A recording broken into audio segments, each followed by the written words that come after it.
ಶ್ಲೋಕ 12 ಅಧ್ಯಾಯ 5 ಶ್ಲೋಕ 12 ಯುಕ್ತ ಕರ್ಮ ಫಲಂ ತ್ಯಕ್ತ್ವಾ ಶಾಂತಿಮಾಪ್ನೋತಿ ನೈಷ್ಠಿಕೀಂ ಅಯುಕ್ತ ಕಾಮಕಾರೇಣ ಫಲೇ ಸಕ್ತೋ ನಿಬಧ್ಯತೆ ಯುಕ್ತಃ ಕರ್ಮಫಲಂ ತ್ಯಕ್ತ್ವಾ ಶಾಂತಿಮಾಪ್ನೋತಿ ನೈಷ್ಠಿಕೀಂ ಅಯುಕ್ತಃ ಕಾಮಕಾರೇಣ ಫಲೇ ಸಕ್ತೋ ನಿಬಧ್ಯತೆ ಯುಕ್ತಃ ಕರ್ಮಫಲಂ ತ್ಯಕ್ತ್ವಾ ಶಾಂತಿಮಾಪ್ನೋತಿ ನೈಷ್ಠಿಕೀಂ ಅಯುಕ್ತಃ ಕಾಮಕಾರೇಣ ಫಲೇ ಸಕ್ತೋ ನಿಬಧ್ಯತೆ. ಹೇಳ್ತೀರಾ ಯಾರಾದರೂ? ಯುಕ್ತ ಕರ್ಮಫಲಂ ತ್ಯಕ್ತ್ವಾ ಶಾಂತಿಮಾಪ್ನೋತಿ ನೈಷ್ಠಿಕೀಂ ಅಯುಕ್ತಃ ಕಾಮಕಾರೇಣ ಫಲೇ ಸಕ್ತೋ ನಿಬಧ್ಯತೆ. ಯುಕ್ತಃ ಕರ್ಮಫಲಂ ತ್ಯಕ್ತ್ವಾ ಶಾಂತಿಮಾಪ್ನೋತಿ ನೈಷ್ಠಿಕೀಂ ಅಯುಕ್ತಃ ಕಾಮಕಾರೇಣ ಫಲೇ ಸಕ್ತೋ ನಿಬಧ್ಯತೆ.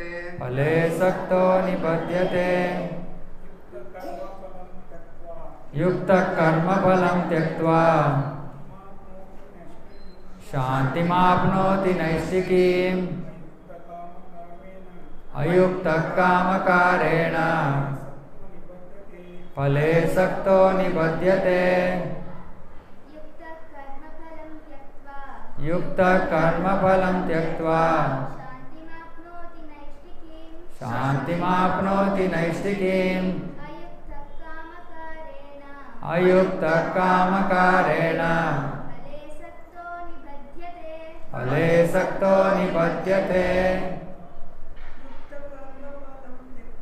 ಯುಕ್ತಃ ಕರ್ಮಫಲಂ ತ್ಯಕ್ತ್ವಾ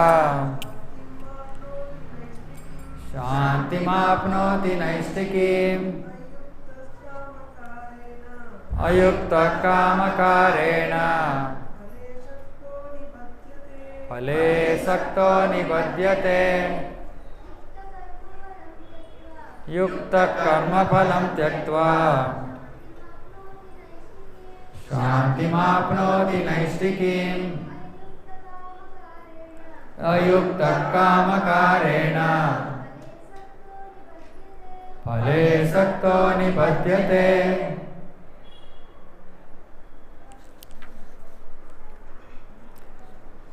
ಓಕೆ, ಯುಕ್ತ ಅಂದರೆ ಭಕ್ತಿ ಸೇವೆಯಲ್ಲಿ ನಿರತನಾದವನು. ಯುಕ್ತ ಅಂದರೆ ಯಾರು ಭಗವಂತನ ಜೊತೆ ಒಂದು ಸಂಬಂಧವನ್ನು ಸ್ಥಾಪನೆ ಮಾಡ್ಕೊಂಡಿದ್ದಾನೋ ಅವನೇನು ಮಾಡ್ತಾನೆ? ಕರ್ಮ ಫಲಂ ತ್ಯಕ್ತ್ವಾ, ಕರ್ಮದ ಫಲವನ್ನು ತ್ಯಜಿಸ್ತಾನೆ. ತ್ಯಜಿಸಿ ಏನು ಪಡ್ಕೋತಾನವನು? ಶಾಂತಿ ಮಾಪ್ನೋತಿ ನೈಷ್ಠಿಕೀಂ. ನೈಷ್ಠಿಕೀಂ ಅಂದರೆ ಬಹಳ ದೃಢವಾದ ಮನಃಶಾಂತಿಯನ್ನು ಪಡ್ಕೋತಾನೆ. ಯಾರು? ಯುಕ್ತ, ಭಗವಂತನ ಜೊತೆ ಒಂದು ಸಂಬಂಧವನ್ನು ಸ್ಥಾಪನೆ ಮಾಡ್ಕೊಂಡಿರೋನು ಏನು ಮಾಡ್ತಾನೆ? ಕರ್ಮ ಫಲವನ್ನು ತ್ಯಜಿಸಿ ದೃಢವಾದ ನೈಷ್ಠಿಕಿ ಶಾಂತಿಯನ್ನು ಪಡ್ಕೋತಾನೆ. ಇವನು ಒಂದು ವರ್ಗದವರು. ಯಾರು? ಯುಕ್ತ, ಭಗವಂತನ ಜೊತೆ ಸಂಬಂಧವನ್ನು ಸ್ಥಾಪನೆ ಮಾಡಿರೋರು. ಯಾರು ಭಗವಂತನ ಜೊತೆ ಸಂಬಂಧವನ್ನು ಸ್ಥಾಪನೆ ಮಾಡಿಕೊಂಡಿಲ್ವೋ ಅವರ ಕಥೆ ಏನು? ಮುಂದಿನ ಭಾಗ. ಅಯುಕ್ತ ಕಾಮಕಾರೇಣ. ಅಯುಕ್ತ, ಯಾರು ಸಂಬಂಧವನ್ನು ಸ್ಥಾಪನೆ ಮಾಡಿಕೊಂಡಿಲ್ವೋ ಅವನೇನು ಮಾಡ್ತಾನೆ? ಕಾಮಕಾರೇಣ, ಕರ್ಮಫಲವನ್ನು ಭೋಗಿಸಲು ಇಚ್ಛಿಸಿ, ಅಂದರೆ ತಾನು ಮಾಡ್ತಾ ಇರೋ ಕರ್ಮ ಅದರ ಫಲವನ್ನು ತಾನೇ ತಿನ್ನೋದಕ್ಕೆ, ಅದನ್ನು ಭೋಗಿಸೋಕ್ಕೆ ಇಚ್ಛಿಸಿ ಅವನೇನು ಮಾಡ್ತಾನೆ? ಫಲೇ ಸಕ್ತೋ ನಿಬದ್ಧತೆ. ಸಕ್ತೋ ಅಂದರೆ ಆಸಕ್ತನಾಗಿ, ಫಲದಲ್ಲಿ ನಿಬದ್ಧತೆ ಅಂತ ಸಿಕ್ಕಾಕೊಂಡು ಬಿಡ್ತಾನೆ. ಸರಳವಾದ ಮಾತಿನಲ್ಲಿ ಹೇಳಬೇಕಂದ್ರೆ ಯಾರು ಭಗವಂತನ ಜೊತೆ ಸಂಬಂಧವನ್ನು ಸ್ಥಾಪನೆ ಮಾಡಿಕೊಂಡಿಲ್ವೋ, ಅಂದರೆ ಯಾರು ಭಕ್ತಿ ಸೇವೆಯಲ್ಲಿ ತೊಡಗಿಲ್ವೋ ಅವನು ಆ ಕರ್ಮವನ್ನು ತಾನು ಮಾಡ್ತಾ ಇರೋ ಕರ್ಮ ಫಲವನ್ನು ಅನುಭವಿಸೋ ಒಂದು ಇಚ್ಛೆಯಿಂದಾಗಿ ಕರ್ಮ ಫಲದಲ್ಲಿ ಸಿಕ್ಕಾಕೊಂಡು ಬಿಡ್ತಾನೆ, ಕರ್ಮ ಬಂಧನದಲ್ಲಿ ಸಿಕ್ಕಾಕೊಂಡ್ಬಿಡ್ತಾನೆ. ಆದರೆ ಯುಕ್ತ ಯಾರು ಭಗವಂತನ ಜೊತೆ ಭಕ್ತಿ ಸೇವೆಯಲ್ಲಿ ಸಂಬಂಧ ಸ್ಥಾಪನೆ ಮಾಡ್ಕೊಂಡಿದ್ದಾನೋ ಅವನೇನು ಮಾಡ್ತಾನೆ, ಕರ್ಮಫಲಂ ತ್ಯಕ್ತ್ವ, ಆ ಕರ್ಮಫಲವನ್ನು ತ್ಯಜಿಸಿ ಅವನು ನೈಷ್ಠಿಕಿ ಶಾಂತಿಯನ್ನು ಅನುಭವಿಸ್ತಾನೆ. ಏನು ಅರ್ಥ ಆಯಿತು ಇವಾಗ ಈ ಶ್ಲೋಕದಲ್ಲಿ ನಮಗೆ? ನಾನು ಇಷ್ಟು ವಿವರಣೆ ಕೊಟ್ಟಿರೋದ್ರಲ್ಲಿ ಏನು ಗೊತ್ತಾಯಿತು? ಭಗವಂತನ ಜೊತೆ ಭಕ್ತಿ ಸಂಬಂಧದಲ್ಲಿದ್ದು ಸ್ಥಾಪಿಸ್ಕೋಬೇಕು. ಕರ್ಮವನ್ನು ಹೇಗೆ ಮಾಡಬೇಕು ಅದೇ ಇಲ್ಲಿ ಮುಖ್ಯವಾದ ವಿಷಯ. ಕರ್ಮಫಲವನ್ನು ತ್ಯಜಿಸಬೇಕು. ಕರ್ಮಫಲವನ್ನು ಹೇಗೆ ತ್ಯಜಿಸೋದು? ಭಗವಂತನ ಜೊತೆ ಅಲ್ಲ, ಕರ್ಮವನ್ನು ಮಾಡ್ತಾ ಇದ್ದೀವಿ, ಕರ್ಮ ಫಲವನ್ನು ಹೇಗೆ ತ್ಯಜಿಸೋದು?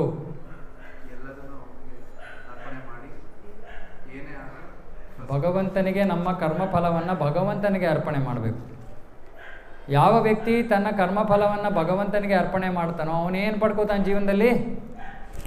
ದೃಢವಾದ ಶಾಂತಿಯನ್ನು ಪಡ್ಕೋತಾನೆ, ದೃಢವಾದ ಶಾಂತಿಯನ್ನು ಪಡ್ಕೋತಾನೆ. ಮತ್ತು ಯಾರು ಹೀಗೆ ಮಾಡೋದಿಲ್ವೋ, ಸುಮ್ಮನೆ ತದ್ ವಿರುದ್ಧವಾದ ಸ್ಥಿತಿ, ಯಾರು ಹೀಗೆ ಮಾಡೋದಿಲ್ವೋ ಅವ್ರು ಏನು ಅನುಭವಿಸ್ತಾರೆ? ಅಶಾಂತಿಯನ್ನು ಅನುಭವಿಸ್ತಾರೆ. ಯಾಕೆ? ಕರ್ಮ ಬಂಧನದಲ್ಲಿ ಅವರು ಸಿಕ್ಕಾಕೊಂಡು ಬಿಡ್ತಾರೆ. ಕರ್ಮ ಬಂಧನದಲ್ಲಿ ಸಿಕ್ಕಾಕೊಳ್ಳೋದು ಅಂದರೆ ಕರ್ಮದ ಫಲವನ್ನು ಅನುಭವಿಸ್ಬೇಕು ಅಂದರೆ ಕಷ್ಟ ಸುಖ ಇದರಲ್ಲಿ ಸಿಕ್ಕಾಕೊಂಡು ಬಿಡ್ತಾನೆ. ಕಷ್ಟ ಸುಖದಲ್ಲಿ ಸಿಕ್ಕಾಕೊಂಡಿರೋ ವ್ಯಕ್ತಿಗೆ ಶಾಂತಿ ಎಲ್ಲಿಂದ ಬರುತ್ತೆ? ಸರ್, ನಮ್ಮ ಮನಸ್ಸು ಯಾವಾಗ ಶಾಂತವಾಗಿರುತ್ತೆ? ಏನು ಕಷ್ಟಗಳಿಲ್ಲದೆ ಇದ್ರೆ ಬರೀ ಸಂತೋಷ ಇದ್ದರೆ ಮಾತ್ರ ಆವಾಗಲೂ ಶಾಂತಿ ಇರೋದಿಲ್ಲ.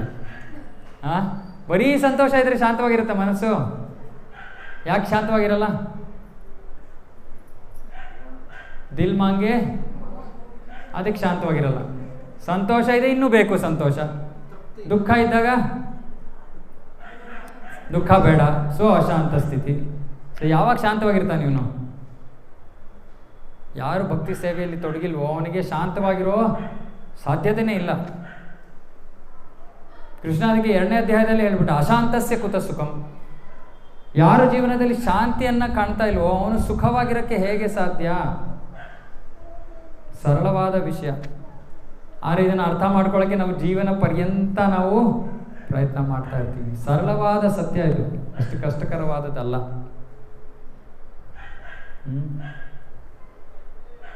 ಸೊ ಇದರಲ್ಲಿ ಭಾವಾರ್ಥ ತುಂಬ ಸುಂದರವಾಗಿದೆ. ಈ ಭಾವಾರ್ಥವನ್ನು ನಾನು ವಿಶೇಷವಾಗಿ ಭಾವಾರ್ಥವನ್ನು ಓದ್ತಾ ಇದ್ದೀನಿ ಈ ಸತಿ. ಕೃಷ್ಣ ಪ್ರಜ್ಞೆಯಲ್ಲಿರುವ ಮನುಷ್ಯನಿಗೂ ದೇಹ ಪ್ರಜ್ಞೆಯಲ್ಲಿರುವ ಮನುಷ್ಯನಿಗೂ ವ್ಯತ್ಯಾಸವೆಂದರೆ ಮೊದಲನೆಯವನಿಗೆ ಕೃಷ್ಣನಲ್ಲಿ ಆಸಕ್ತಿ, ಎರಡನೆಯವನಿಗೆ ತನ್ನ ಕರ್ಮಗಳ ಫಲಗಳಲ್ಲಿ ಆಸಕ್ತಿ. ಓಕೆ, ಸೊ ಇಬ್ಬರ ಬಗ್ಗೆ ಮಾತಾಡ್ತಾ ಇದ್ದಾರೆ ಇಲ್ಲಿ. ಮೊದಲು ಕೃಷ್ಣ ಪ್ರಜ್ಞೆಯಲ್ಲಿರೋ ವ್ಯಕ್ತಿ, ಇನ್ನೊಬ್ಬನ ಏನು ಕರಿತಾ ಇದ್ದಾರೆ ಇಲ್ಲಿ? ದೇಹ ಪ್ರಜ್ಞೆಯಲ್ಲಿರೋ ವ್ಯಕ್ತಿ. ಏನಿಂಗಂದ್ರೆ ಅರ್ಥ ದೇಹ ಪ್ರಜ್ಞೆಯಲ್ಲಿರೋ ವ್ಯಕ್ತಿ ಅಂದರೆ? ಅಲ್ಲ, ತಿರ್ಗಾ ಸಮಾನಾರ್ಥ ಪದಗಳು ಬೇಡ ನನಗೆ, ವಿವರಣೆ ಬೇಕು. ದೇಹ ಪ್ರಜ್ಞೆಯಲ್ಲಿ ಅಂದರೆ ಏನು ಅರ್ಥ? ಓಯ್ಯೋ, ನಾನು ಅನಂತ ಶೇಷ ಅಲ್ಲ, ಅನಂತ ಶೇಷನಿಗೆ 1000 ಹೆಡೆ 1000 ಕಿವಿ. ನಾನು ಸಾಮಾನ್ಯ ಜೀವಿ, ಹಾಗಾಗಿ ಒಬ್ಬರು ಹೇಳಿದ್ರೆ ಗೊತ್ತಾಗತ್ತೆ.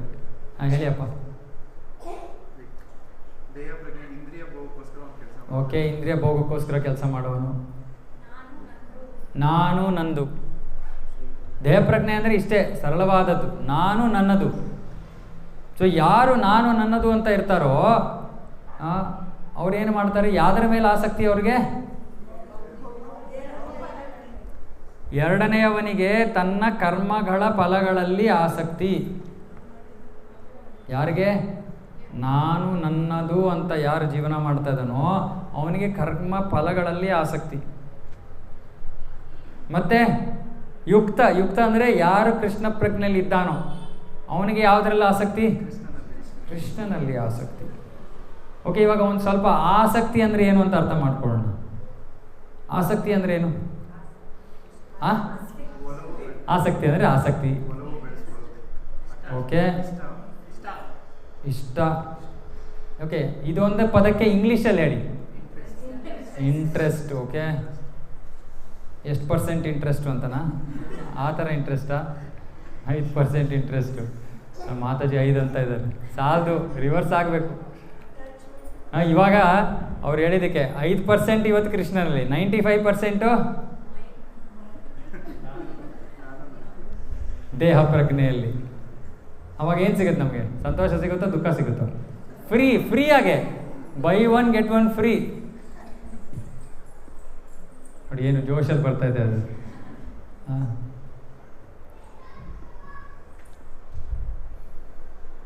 ಆಸಕ್ತಿ ಅಂದರೆ ಒಂದು ಇಂಟ್ರೆಸ್ಟ್ಗಿಂತ ಇನ್ನೊಂದು ವರ್ಡು ಅಟ್ಯಾಚ್ಮೆಂಟ್ ಅಂತ ಇಟ್ಕೊಳ್ಳೋಣ. ಅಟ್ಯಾಚ್ಮೆಂಟ್, ಬಾಂಧವ್ಯ, ಅಟ್ಯಾಚ್ಮೆಂಟ್. ನಮಗೆ ಕೃಷ್ಣನ ಮೇಲೆ ಆಸಕ್ತಿ ಬಂದಾಗ, ಕೃಷ್ಣನ ಮೇಲೆ ಆಸಕ್ತಿ ಯಾವಾಗ ಬರುತ್ತೆ ಅನ್ನೋದನ್ನು ನಾನು ಇವಾಗ ಸ್ವಲ್ಪ ವಿವರಿಸ್ತೀನಿ.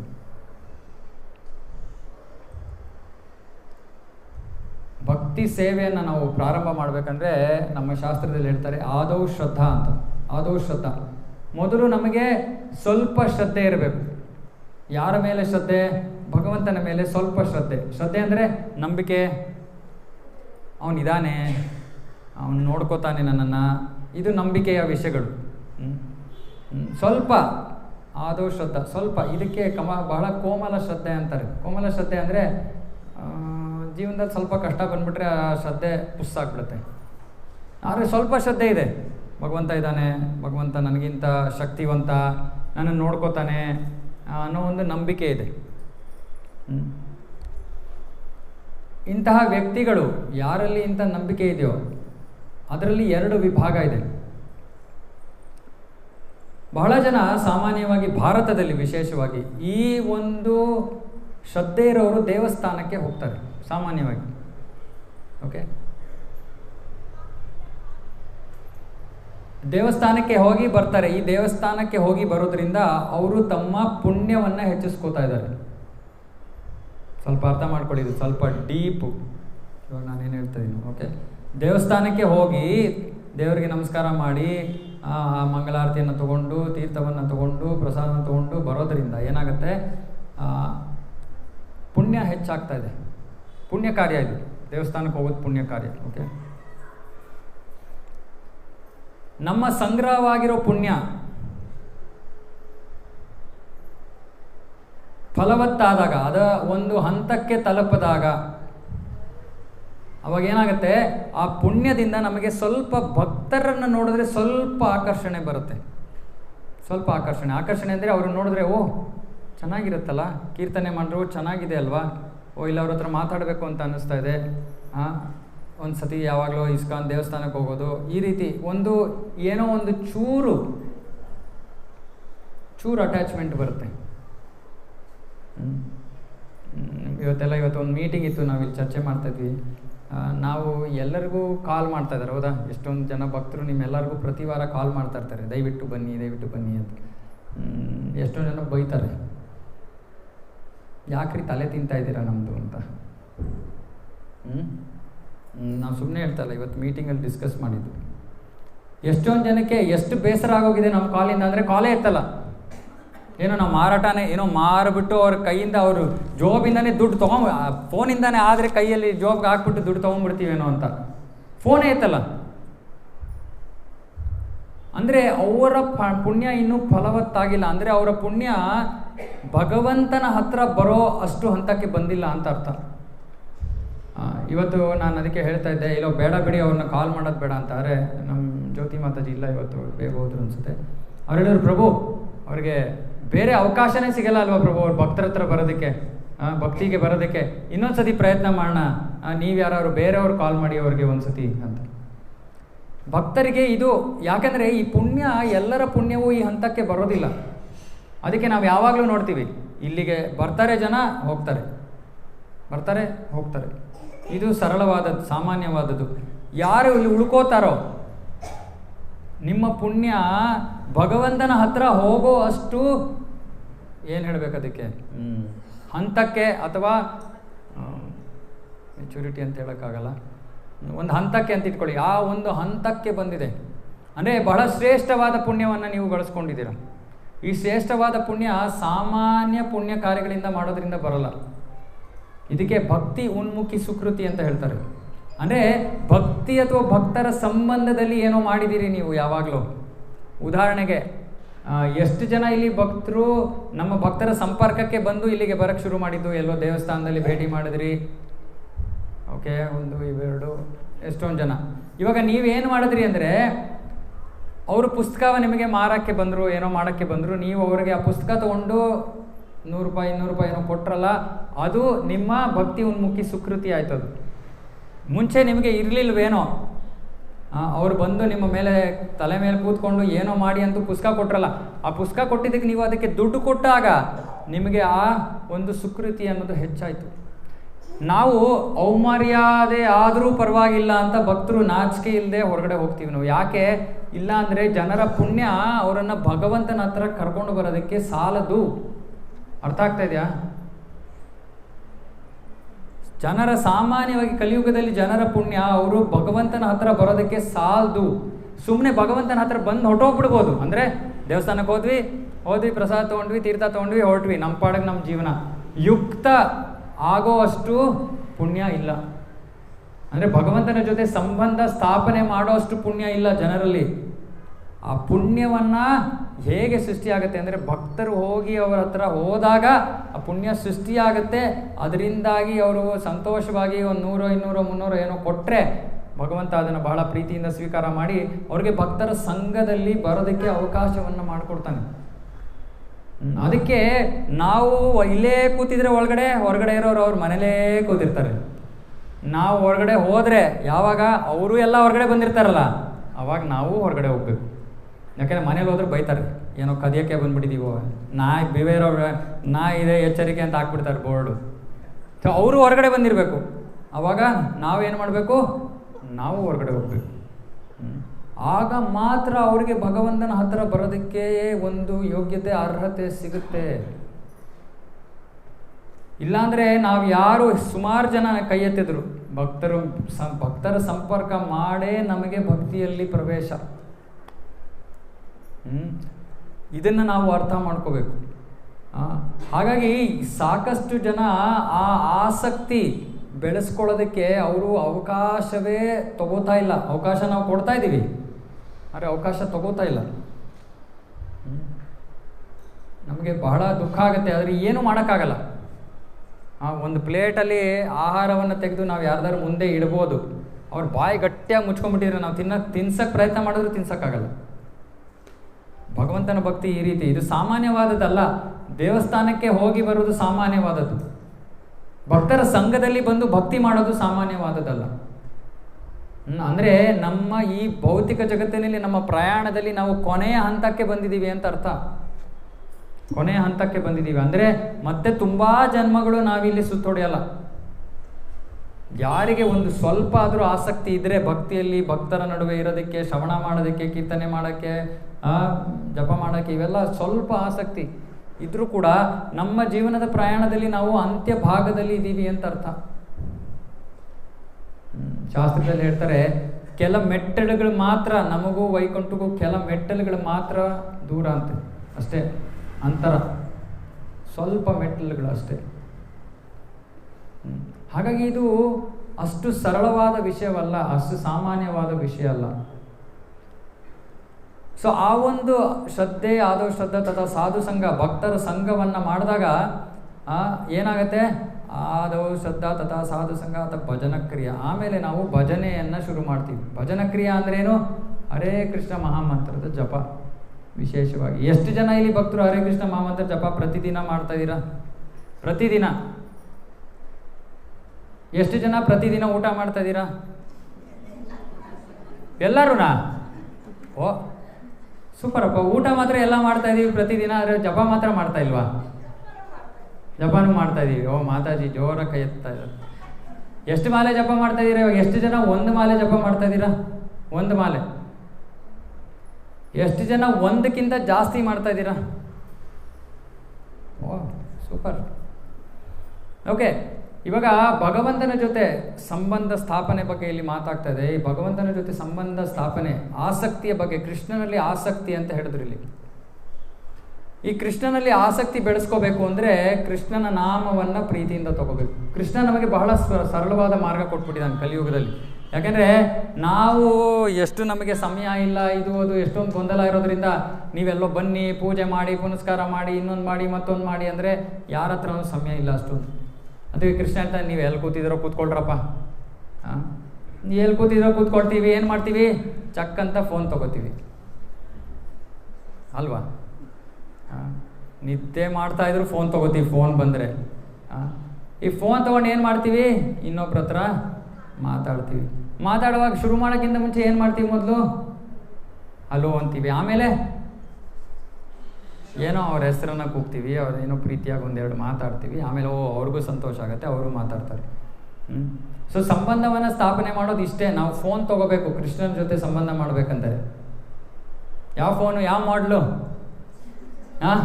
ಯಾವ ಮಾಡಲಿ, ಯಾವ ಬ್ರ್ಯಾಂಡಪ್ಪ ಫೋನು, ಈ ಬ್ರ್ಯಾಂಡು ಫೋನ್ ತೊಗೊಂಡ್ರೆ ತಕ್ಷಣ ಭಗವಂತನ ಜೊತೆ ಸಂಪರ್ಕ ಆಗುತ್ತೆ. ಇವಾಗ ಒಬ್ಬರ ಮೇಲೆ ನಾವು ಆಸಕ್ತಿ ಅಥವಾ ಪ್ರೀತಿ ಬೆಳೆಸ್ಕೋಬೇಕು ಅಂದರೆ ಏನು ಮಾಡಬೇಕು? ಒಬ್ಬ ವ್ಯಕ್ತಿ ಜೊತೆ ಬರೀ ಮಾತಾಡಿದ್ರೆ ಸಾಕೇನಪ್ಪ? ಸಂಬಂಧ ಬೆಳೆಸ್ಕೋಬೇಕು. ಹೇಗೆ ಸಂಬಂಧ ಬೆಳೆಸ್ಕೊಳ್ಳೋದು? ಮಾತನಾಡಿಸ್ಬೇಕು, ಆಮೇಲೆ ಅವ್ರ ಜೊತೆ ಸಮಯ ಕಳಿಬೇಕು, ಅವ್ರು ಏನು ಅಂತ ಅರ್ಥ ಮಾಡ್ಕೋಬೇಕು, ಆಮೇಲೆ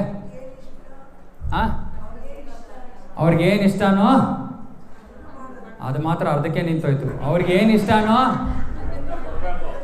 ಅದನ್ನು ಮಾಡಬೇಕು. ಕೃಷ್ಣನಿಗೇನು ಇಷ್ಟ? ಬೆಣ್ಣೆ ಇಷ್ಟ, ಹಾಲು, ಮೊಸರು, ಬೆಣ್ಣೆ, ಆಮೇಲೆ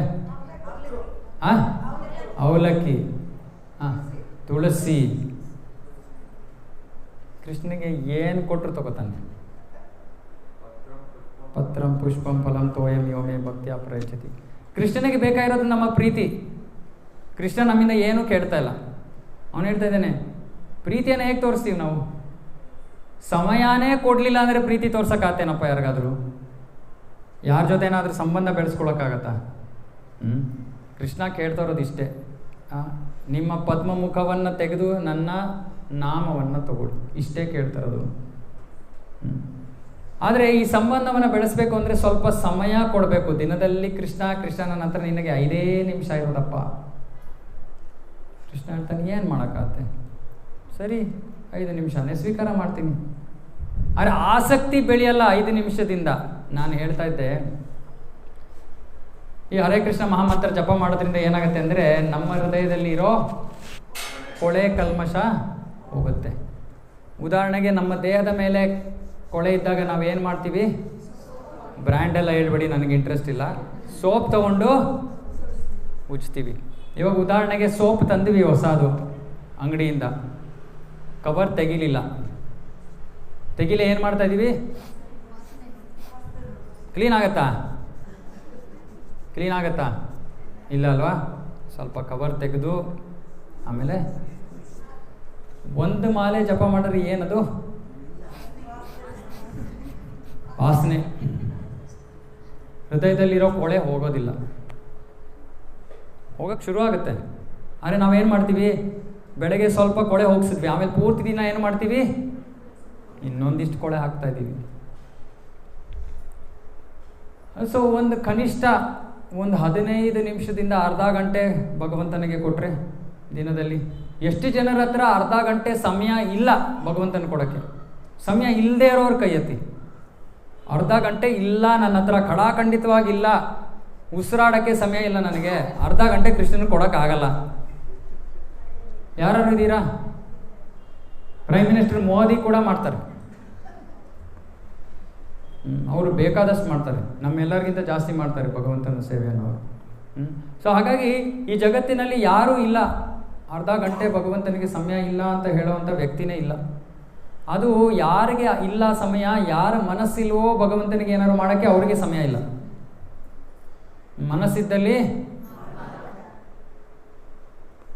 ಸೊ ನಾವು ನಮ್ಮ ಭಗವಂತನ ಮೇಲಿನ ನಮ್ಮ ಆಸಕ್ತಿಯನ್ನು ಬೆಳೆಸ್ಕೋಬೇಕು ಅಂದರೆ ಸುಮ್ಮನೆ ಭಗವಂತನಿಗೆ ಸ್ವಲ್ಪ ಹೆಚ್ಚು ಸಮಯವನ್ನು ಕೊಡಬೇಕು. ಇಷ್ಟೇ ಮಾಡಬೇಕಾಗಿರೋದು ನಾವು. ಇವಾಗ ಹೇಳಿ, ಎಷ್ಟು ಜನ ಪ್ರತಿದಿನ ಭಗವಂತನಿಗೆ ಅರ್ಧ ಗಂಟೆ ಕೊಡೋದಕ್ಕೆ ಸಿದ್ಧರಾಗಿದ್ದಾರೆ? ಏನೂ ಮಾಡಬೇಕಾಗಿಲ್ಲ, ಸುಮ್ಮನೆ ಹರೇ ಕೃಷ್ಣ ಮಹಾಮಂತ್ರ ಜಪ ಮಾಡಬೇಕು ಅರ್ಧ ಗಂಟೆ. ಎಷ್ಟು ಜನ ಮಾಡೋಕ್ಕೆ ಸಿದ್ಧರಾಗಿದ್ದೀರ? ಇವಾಗ ಯೋಚನೆ ಮಾಡಿ, ಕೈ ಎತ್ತಕ್ಕಿಂತ ಮುಂಚೆ ನೀವು ನಿಮ್ಮ ಹತ್ರ ಅರ್ಧ ಗಂಟೆ ಇಲ್ಲ ಅಂದರೆ, ಉದಾಹರಣೆಗೆ ಕೃಷ್ಣ ಇದನ್ನೇ ನಮಗೆ ಹೇಳಿದ್ರೆ, ಜಸ್ಟ್ ಯೋಚನೆ ಮಾಡಿ ಒಂದು ಕ್ಷಣಕ್ಕೆ. ಕೃಷ್ಣ ನಮಗಿದೇ ಹೇಳ್ತಾನೆ, ನಿನಗೆ ನನಗೆ ಹತ್ರ ಸಣ್ಣಗೆ ಸಮಯ ಕೊಡೋಕ್ಕಿಲ್ಲ ಅಲ್ವೇನಪ್ಪ, ನನಗೂ ನಿನಗೆ ಸಮಯ ಕೊಡೋಕ್ಕಿಲ್ಲ ಅಂತ. ಆವಾಗ ನಮ್ಮ ಜೀವನದ ಕಥೆ ಏನಾಗತ್ತೆ? ಕೃಷ್ಣ ಒಂದು ಕ್ಷಣ ಕೂಡ ನಮ್ಮ ಕಡೆ ನೋಡಲಿಲ್ಲ ಅಂದರೆ ನಮ್ಮ ಗತಿ ಅದೋ ಗತಿ. ಇವಾಗ ಅವನು ನಮಗೆ ಎಲ್ಲವನ್ನೂ ಮಾಡ್ತಾ ಇದ್ದಾನೆ, ನಾವು ಹೇಳ್ತಾ ಇದ್ದೀವಿ ಭಗವಂತ ನನಗೆ ಸಮಯ ಇದೆ, ನೀನು ಕೊಡಲ್ಲ. ಅದೇ ತಾನೇ ಇವಾಗ ನಾನು ಫಸ್ಟ್ ಕೇಳಿದೆ ಎಷ್ಟು ಜನಕ್ಕೆ ಸಮಯ ಇದೆ, ಇಲ್ಲ ಯಾರೂ ಎತ್ತಲಿಲ್ಲ ಕೈ ಅಂದರೆ ಎಲ್ಲರ ಹತ್ರನೂ ಅರ್ಧ ಗಂಟೆ ಸಮಯ ಇದೆ. ಆದರೆ ಇವಾಗ ಏನು ಹೇಳ್ತಾ ಇದ್ದೀವಿ? ಮುಂದಿನ ಪ್ರಶ್ನೆ ಏನು ಕೇಳ್ತಾ ಇದ್ದೀನಿ? ನಾನು ಸ್ವಲ್ಪ ಲಾಯರ್ ಥರ ಯೋಚನೆ ಮಾಡ್ಕೊಂಡು ಕೆಲಸ ಮಾಡಿ ಸಿಕ್ಕಾಕೊಂಡು ಬಿಡ್ತೀರಾ. ಎರಡನೇ ಪ್ರಶ್ನೆ ಕೇಳ್ತಾ ಇದ್ದೀನಿ, ಅರ್ಧ ಗಂಟೆ ಯಾರು ಕೊಡೋಕ್ಕೆ ರೆಡಿ ಆಗಿದ್ದೀರಾ ಅಂತ. ಸಮಯ ಯಾರ ಹತ್ರ ಇದ್ದೀರಾ ಇದೇ ಫಸ್ಟ್ ಕೇಳಿದೆ. ಎರಡನೇದು ಕೊಡೋಕ್ಕೆ ರೆಡಿ ಆಗಿದೆಯಾ ಅಂದ ತಕ್ಷಣ ಎಷ್ಟೊಂದು ಜನರ ಕೈ ಕೆಳಗಡೆ ಬಂದ್ಬಿಡುತ್ತೆ. ಯೋಚನೆ ಮಾಡಿ, ಸುಮ್ಮನೆ ಹಾಸ್ಯಾಸ್ಪದವಾಗಿ ನಾನೇನೋ ಮಾತಾಡ್ತಾ ಇದ್ದೀನಿ, ಅದರ ಉದ್ದೇಶ ಏನು? ಭಗವಂತ ನಮ್ಮ ಎಲ್ಲವನ್ನೂ ನೋಡ್ಕೋತಾ ಇದ್ದಾನೆ. ನಮಗೆ ಭಗವಂತನಿಗೆ ಅರ್ಧ ಗಂಟೆ ಕೊಡೋಕ್ಕೆ ಸಮಯ ಇಲ್ಲ ಅಂದರೆ ನಮ್ಮ ಭಗವಂತನ ಸಂಬಂಧ ಹೇಗೆ ಸ್ಥಾಪನೆ ಆಗುತ್ತೆ? ಯಾವ ಥರ ಸಂಬಂಧ ಇದು? ಸೊ ಹಾಗಾಗಿ ಇದನ್ನು ಮತ್ತೆ ಮತ್ತೆ ಜ್ಞಾಪಿಸ್ತಾ ಇರ್ತೀನಿ ನಾನು. ಯಾವಾಗಿನ ತನಕ? ಜುಲೈ 14ನೇ ತಾರೀಕು ನೀವು 1 ಮಾಲೆಯಿಂದ 4 ಮಾಲೆ ಮಾಡೋದಕ್ಕೆ ಭಗವಂತನ ಮುಂದೆ ನಿಮ್ಮ ಸಂಕಲ್ಪವನ್ನು ತಗೊಳ್ಳೋಕ್ಕೆ ಇನ್ನು 1 ತಿಂಗಳು ಸಮಯ ಇದೆ. ಜಾಸ್ತಿ ಮಾಡ್ತಾ ಇರೋರು ಬಹಳ ಸಂತೋಷ. ನೀವೇನು ಮಾಡಬೇಕು? ನಿಮ್ಮ ಸಂಬಂಧವನ್ನು ಇನ್ನೂ ಆಳವಾಗಿ ಬೆಳೆಸ್ಕೋಬೇಕು. ಯಾರು ಸಂಬಂಧವನ್ನೇ ಸ್ಥಾಪನೆ ಮಾಡಿಲ್ಲ ಅವರೇನು ಮಾಡಬೇಕು? ಸಂಬಂಧವನ್ನು ಸ್ಥಾಪನೆ ಮಾಡೋಕ್ಕೆ ಪ್ರಯತ್ನವನ್ನು ಮಾಡಬೇಕು. ಎಷ್ಟೊಂದು ಜನ ಹೇಳ್ತಾರೆ ಭಗವದ್ಗೀತೆ ಓದ್ಬಿಟ್ಟಿದ್ದೀವಿ ನಾವು. ಒಂದೇ ಪ್ರಶ್ನೆ ಅವ್ರಿಗೆ ಕೇಳಬೇಕು, ಭಗವದ್ಗೀತೆಯ ಅಂತಿಮ ಉದ್ದೇಶ ಏನು? ಭಗವದ್ಗೀತೆಯನ್ನು ಓದಿ ಏನು ಸಾಧನೆ ಮಾಡಬೇಕು? ಎಷ್ಟೊಂದು ಜನ ಹೇಳ್ತಾರೆ 700 ಶ್ಲೋಕಗಳು ನನಗೆ ಬರುತ್ತೆ, ಬಾಯ್ಪಾಠ ಆಗಿದೆ. ಓಕೆ, ಪ್ರಯೋಜನ ಏನು? ಈ ಪಠಣದ ಪ್ರಯೋಜನ ಏನು? ಭಗವದ್ಗೀತೆಯನ್ನು ಓದೋದ್ರಿಂದ ಕೃಷ್ಣ ಏನು ಅಪೇಕ್ಷೆ ಪಡ್ತಾ ಇದ್ದಾನೆ ನಮ್ಮಿಂದ ಅದನ್ನು ಕೃಷ್ಣ ಹೇಳ್ಬಿಟ್ಟಿದ್ದಾನೆ ಭಗವದ್ಗೀತೆಯಲ್ಲಿ. ಏನು ಹೇಳಿದ್ದಾನೆ ಕೃಷ್ಣ ಭಗವದ್ಗೀತೆಯಲ್ಲಿ? ಹೇಳ್ತಾನೆ, ಮನ್ಮನಾಭವ ಮದ್ಭಕ್ತೋ ಮತ್ಯಾಜಿ ಮಾಂ ನಮಸ್ಕುರು. ಮನ್ಮನಾಭವ ಮದ್ಭಕ್ತೋ. ಕೃಷ್ಣ ಭಗವದ್ಗೀತೆಯಲ್ಲಿ ತಾನೇ ಹೇಳ್ಕೊತಾ ಇದ್ದಾನೆ, ನನ್ನ ಭಕ್ತನಾಗಿ. ಕೃಷ್ಣನ ಭಕ್ತನಾಗೋದು ಹೇಗೆ? ಹರೇ ಕೃಷ್ಣ ಕೃಷ್ಣ ಕೃಷ್ಣ ಹರೇ ಹರೇ, ಹರೇ ರಾಮ ರಾಮ ರಾಮ ಹರೇ ಹರೇ. ಹಾಗಾಗಿ ಸರಳವಾದ ವಿಷಯ. ನಾನು ನಿಮ್ಮಲ್ಲಿ ಕೇಳ್ತಾ ಇರೋದಿಷ್ಟೇ, ಪ್ರತಿದಿನ ಭಗವಂತನಿಗೋಸ್ಕರ ಅರ್ಧ ಗಂಟೆ ಸಮಯ ಕೊಡಿ, ಹರೇ ಕೃಷ್ಣ ಮಹಾಮಂತ್ರವನ್ನು ಜಪ ಮಾಡಿ. ನಾನು ಹೇಳ್ದಂಗೆ ಇನ್ನೂ 3 ವಾರ ನಿಮಗೆ ಜ್ಞಾಪಿಸ್ತೀವಿ ಇದನ್ನೇ. ಇನ್ನು 3 ವಾರ ಭಗವಂತನ ಒಂದು ಕೃಪೆ ನಿಮಗೆ ಬೇಕು ಅಂದರೆ. ಎಷ್ಟೊಂದು ಜನ ನನಗೆ ಬಂದು ಉತ್ತರ ಕೊಡೋದು ಹಿಂಗೆ, ಏನು ಹೇಳ್ತಾರೆ ಗೊತ್ತಾ? ಹಿಂಗೆ ಕೇಳಿದಾಗ, ಪ್ರಭುಗಳೇ ನಮಗಿನ್ನೂ ಭಗವಂತ ಪ್ರೇರಣೆನೇ ಕೊಟ್ಟಿಲ್ಲ ಅಂತ. ಹೌದಪ್ಪ, ನಿಮಗೆ ಬಂದು ಜೊತೆಗೆ ಕೂತ್ಕೊಂಡು ನಿಮಗೆ ಪ್ರೇರಣೆ ಕೊಡ್ತಾನೆ ಭಗವಂತ. ಭಗವಂತ ನಮಗೆ ಪ್ರೇರಣೆ ಕೊಡಲ್ಲ, ಅವಕಾಶ ಕೊಡ್ತಾನೆ. ಈ ಒಂದು ಸಂಘದಲ್ಲಿ ಬರೋದೇ ಅವನ ಪ್ರೇರಣೆ. ನೀವು ಇಲ್ಲಿ ಬರಬೇಕು ಅಂದರೆ ಅದು ಭಗವಂತನ ಪ್ರೇರಣೆನೇ. ಇದಾದ ಮೇಲೆ ಇನ್ನೂ ಪ್ರೇರಣೆ ಕೊಡಬೇಕು ಅಂದರೆ ಬಾಯಲ್ಲಿ ಊಟ ಹಾಕ್ಬಿಟ್ಟು ಹಲ್ಲನ್ನ ಹಿಡ್ಕೊಂಡು ಇಲ್ಲ ಇಲ್ಲ ಇಲ್ಲ ನಿಮ್ಗೆ ಗೊತ್ತಿಲ್ಲ, ಭಗವಂತನ ಪ್ರೇರಣೆ ಇಲ್ಲ ಮಾತಾಜಿ. ಆದರೂ ಆಹಾರ ಒಳಗೆ ಹೋಗ್ತಾನೆ ಇರುತ್ತೆ, ಆದರೆ ಜಪ ಮಾತ್ರ ಮಾಡೋಕ್ಕೆ ಸಮಯ ಇಲ್ಲ. ದಯವಿಟ್ಟು ಅರ್ಥ ಮಾಡ್ಕೊಳ್ಳಿ, ಇದು ನಮ್ಮ ಆಯ್ಕೆ. ನಾವು ನಿರ್ಧಾರ ಮಾಡ್ತಾ ಇರೋದು, ನನಗೆ ಬೇಡ, ನನಗೆ ಬೇಕು. ಸರಳವಾದ ಪ್ರಶ್ನೆ ಏನು ಅಂದರೆ, ಇದನ್ನು ಮಾಡೋದ್ರಿಂದ ಏನು ಸಿಗುತ್ತೆ? ಅದರ ಪ್ರಯೋಜನ ಕೃಷ್ಣ ಕೊಟ್ಬಿಟ್ಟಿದ್ದಾನೆ ಈಗಾಗಲೇ. ನಿಮಗೆ ಬೇಕಾಗಿರೋ ಮನಃಶಾಂತಿ ಬಹಳ ಸುಲಭವಾಗಿ ಸಿಕ್ಕಿಬಿಡುತ್ತೆ. ಯಾಕೆ ಅಂದರೆ ಕೃಷ್ಣನ ಮೇಲೆ ಆಸಕ್ತಿ ಬೆಳಿಬೇಕು. ಕೃಷ್ಣ ಎಂತಹ ವ್ಯಕ್ತಿ ಅಂತ ನಾವಿನ್ನೂ ಮಾತಾಡೋಕ್ಕೆ ಶುರುನೇ ಮಾಡಿಲ್ಲ. ಇನ್ನು ನಾವಿನ್ನೂ ಅದ್ರ ಬಗ್ಗೆ ಮಾತಾಡೋಕ್ಕೆ ಶುರು ಮಾಡಿಲ್ಲ. ಯಾಕಂದರೆ ಕೃಷ್ಣನ ವ್ಯಕ್ತಿತ್ವದ ಬಗ್ಗೆ ನಾವು ಶ್ರವಣ ಮಾಡಾದ್ಮೇಲೆ ನಮಗೆ ಜೀವನದಲ್ಲಿ ಇನ್ನೇನು ಬೇಡ ಅಂತ ಅನಿಸ್ಬಿಡುತ್ತೆ. ನನಗೆ ಯೋಚನೆ, ಆಮೇಲೆ ಎಲ್ಲರೂ ನಿಮ್ಮ ಮನೆಗಳೆಲ್ಲ ಬಿಟ್ಬಿಟ್ಟು ಇಲ್ಲಿಗೆ ಬಂದ್ಬಿಟ್ರೆ ಅಂತ, ಅದಕ್ಕೆ ಇನ್ನೂ ಮಾತಾಡೋಕ್ಕೆ ಶುರು ಮಾಡಿಲ್ಲ. ಕೃಷ್ಣ ಅಂತ ವ್ಯಕ್ತಿ. ಮಧುರಾಧಿಪತೇರಖಿಲಂ ಮಧುರಂ. ಅವನ ಒಂದು ಕೃಷ್ಣ ಎಲ್ಲರ ಜೊತೆ ಬಹಳ ಪ್ರೀತಿಯ ಸಂಬಂಧವನ್ನು ಇಟ್ಕೊಳ್ತಾನೆ. ಶಾಸ್ತ್ರದಲ್ಲಿ ಹೇಳ್ತಾರೆ, ಸುಮ್ಮನೆ ಅವನ ಮುಖದಲ್ಲಿ ಇರುವಂತಹ ನಸು ನಗು, ಸುಮ್ಮನೆ ಕೃಷ್ಣನ ಇಲ್ಲಿ ನೋಡಿ, ನಾನೇನು ಹೇಳ್ತಾ ಇದ್ದೀನೋ ಇಲ್ಲಿ ಭಗವಂತ ಪ್ರತ್ಯಕ್ಷ ನಿಂತಿದ್ದಾನೆ ಇಲ್ಲಿ. ಸುಮ್ಮನೆ ನಾವು ಅವನ ಸುಂದರವಾದ ಮುಖವನ್ನು ನೋಡಿದ್ರೆ ಕೃಷ್ಣ ನಮ್ಮನ್ನು ನೋಡಿ ನಗ್ತಾ ಇದ್ದಾನೆ. ಹಾಗಾಗಿ ಕೃಷ್ಣನ ಜೊತೆಗಿರೋ ಒಂದು ಸಂಬಂಧ ಬಹಳ ಪ್ರೀತಿಯದು. ಕೃಷ್ಣ ನಮ್ಮನ್ನು ಕೋಪ ಮಾಡ್ಕೊಂಡು ನೋಡ್ತಾ ಇಲ್ಲ, ನೋಡ್ತಾ ಇದ್ದಾನೆ. ಓ, ಒಂದು ಮಾಲೆ ಕೂಡ ಮಾಡೋಕ್ಕೆ ಸಮಯ ಇಲ್ವಾ, 4 ಮಾಲೆ ಕೂಡ ಸಮಯ ಇಲ್ವಾ, ನಗ್ತಾ ಇದ್ದಾನೆ. ಏನು ಮಾಡೋದಪ್ಪ, ಇನ್ನೇನು ಮಾಡೋಕ್ಕಾಗುತ್ತೆ. ಆದರೆ ಕೃಷ್ಣನ ಒಂದು ಸಂಬಂಧ ಬಹಳ ಮಧುರವಾದದ್ದು, ಬಹಳ ಸಿಹಿಯಾದದ್ದು. ಕೃಷ್ಣನಿಗೆ ಒಂದು ಬಹಳ ಸುಂದರವಾದ ಹೆಸರು ಭಕ್ತವತ್ಸಲ ಅಂತ. ಹಿಡ್ಕೊಡಿ ಏನಾಯ್ತು, ಕಾಲು ಹಿಡ್ಕೊಂಡು.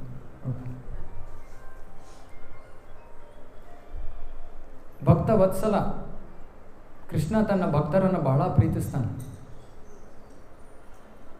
ನಮಗೆ ಆ ಭಗವಂತನ ಪ್ರೀತಿ ಬೇಕು ಅಂದರೆ ಅವನು ಕೇಳ್ತಾ ಇರೋದು ನಮ್ಮಿಂದ ಇಷ್ಟೇ, ಇಷ್ಟು ಸಮಯ ಕೊಡಿ ಅಂತ ಕೇಳ್ತಾ ಇದ್ದಾನೆ ಅಷ್ಟೆ. ಸೊ ನಿಮಗೆ ಬಿಟ್ಟಿದ್ದು, ನಾವು ಯಾರಿಗೂ ಬಂದು ಫೋರ್ಸ್ ಮಾಡೋಕ್ಕಾಗಲ್ಲ.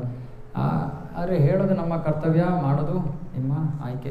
ಸೊ ಇಲ್ಲಿ ಹೇಳ್ತಾ ಇದ್ದಾರೆ, ಯಾರು ಭಕ್ತರು ಕೃಷ್ಣನ ಮೇಲೆ ಆಸಕ್ತಿಯನ್ನು ಬೆಳೆಸ್ಕೋತಾರೆ, ಆಸಕ್ತಿಯನ್ನು ಬೆಳೆಸ್ಕೊಂಡವರು ಜೀವನದಲ್ಲಿ ಸಾಕಷ್ಟು ನೆಮ್ಮದಿ ಸಂತೋಷವನ್ನು ಅನುಭವಿಸ್ತಾರೆ. ಯಾರು ಆ ಸಂಬಂಧವನ್ನು ಬೆಳೆಸ್ಕೊಳ್ಳೋದಿಲ್ವೋ ಅವರು ಯಾವ ಮನೋಭಾವದಲ್ಲಿ ಇರ್ತಾರೆ, ಅವರು ದೇಹ ಭಾವದಲ್ಲಿ ಇರ್ತಾರೆ.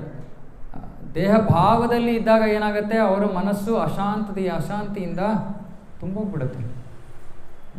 ಸೊ ನಮ್ಮ ಆಯ್ಕೆ, ನಮಗೆ ಅಶಾಂತಿ ಬೇಕೋ ಶಾಂತಿ ಬೇಕೋ ನಾವು ನಿರ್ಧಾರ ಮಾಡೋಣ. ಸೊ ಇಂಥ ಜನರು ಏನು ಮಾಡ್ತಾರೆ, ಕರ್ಮಗಳ ಫಲಗಳಲ್ಲಿ ಆಸಕ್ತಿ. ಕರ್ಮಗಳ ಫಲಗಳಲ್ಲಿ ಆಸಕ್ತಿ ಅಂದರೆ ನನಗಿದು ಬೇಕು, ನನಗದು ಬೇಕು, ಇನ್ನೊಂದು ಬೇಕು. ಕೃಷ್ಣ ಭಗವದ್ಗೀತೆಯಲ್ಲಿ ಹೇಳ್ತಾ ಇದ್ದಾನೆ, ನಿಮ್ಗೆ ಏನು ಬೇಕೋ ನಾನು ಕೊಡ್ತೀನಪ್ಪ, ಯಾಕೆ ಯೋಚನೆ ಮಾಡ್ತಾ ಇದ್ದೀರಾ? ಇವಾಗ ಮಗು ತಂದೆ ತಾಯಿ ಮೇಲೆ ಅವಲಂಬಿತವಾಗಿರುತ್ತೋ ಅಥವಾ ಅದೇ ಅಂಗಡಿಗೆ ಹೋಗುತ್ತೋ ಶಾಪಿಂಗ್ ಮಾಡೋಕ್ಕೆ? ಸೊ ನಾವು ಮಕ್ಕಳ ಥರ ಇರಬೇಕು ಭಗವಂತನ ಜೊತೆ. ಅರೆ ನಾವೇನು ಮಾಡ್ತೀವಿ, ಇಲ್ಲ ನಾನು ದೊಡ್ಡವನಾಗ್ಬಿಟ್ಟಿದ್ದೀನಿ, ನಾನೇ ಹೋಗಿ ಶಾಪಿಂಗ್ ಮಾಡ್ತೀನಿ. ಭಗವಂತ ಹೇಳ್ತಾನೆ, ಬೇಡಪ್ಪ, ನಿನಗೆ ಗೊತ್ತಿಲ್ಲ ಯಾವ್ದು ಬೇಕು ಯಾವ್ದು ಬೇಡ ಅಂತ, ಸುಮ್ಮನೆ ಹಾಳು ಮಾಡ್ಕೋತೀಯ ಜೀವನ, ನಾನು ಇದೀನಲ್ಲ, ಯಾಕೆ ಯೋಚನೆ ಮಾಡ್ತೀಯ? ನಾವು ಸಿದ್ಧರಾಗಿಲ್ಲ ಕೇಳೋಕ್ಕೆ. ಅದೇ ನಮ್ಮ ಮಕ್ಕಳು ನಮ್ಮ ಮಾತು ಕೇಳಲಿಲ್ಲ ಅಂದರೆ ಫಟೀಗಿರಂತ ಕೊಡ್ತೀವಿ ಒಂದು.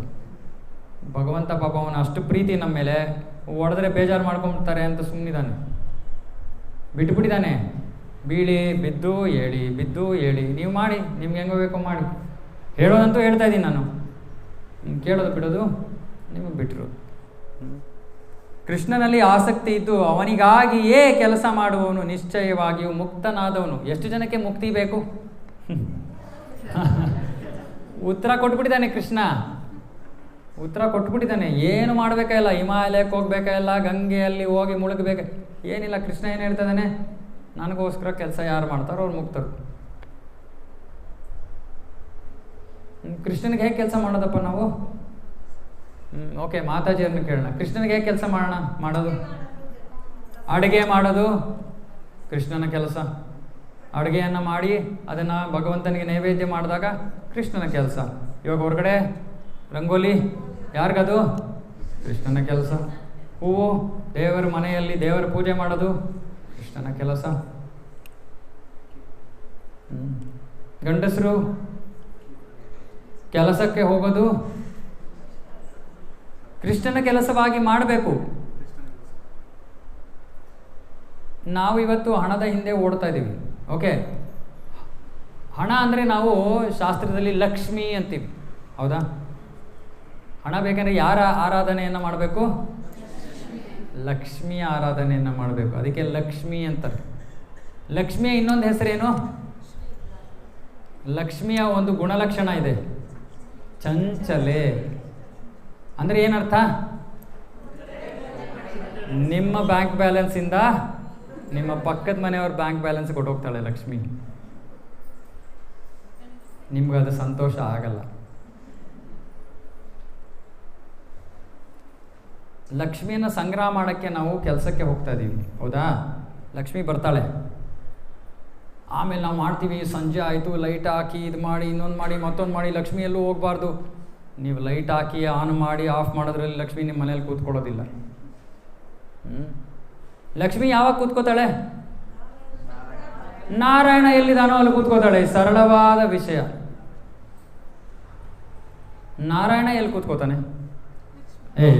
ಹಿಂಗಂದ್ರೆ ಇಬ್ರು ಹಿಂಗೆ ಸುತ್ತೊಡಿತಾ ಇರ್ತೀವಿ ನಾವು. ಆಮೇಲೆ ನಾರಾಯಣ ಎಲ್ಲಿ ಕೂತ್ಕೋತಾನೆ? ಎಲ್ಲಿ ಭಕ್ತರಿದ್ದಾರೋ ಅಲ್ಲಿ ಕೂತ್ಕೋತಾನೆ ನಾರಾಯಣ.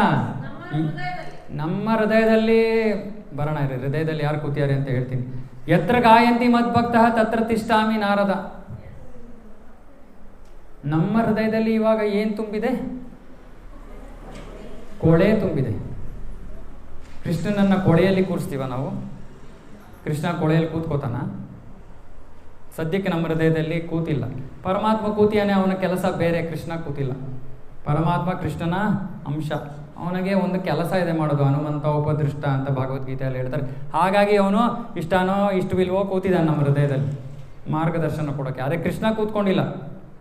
ಸ್ವಯಂ ಕೃಷ್ಣ ಕೂತಿಲ್ಲ.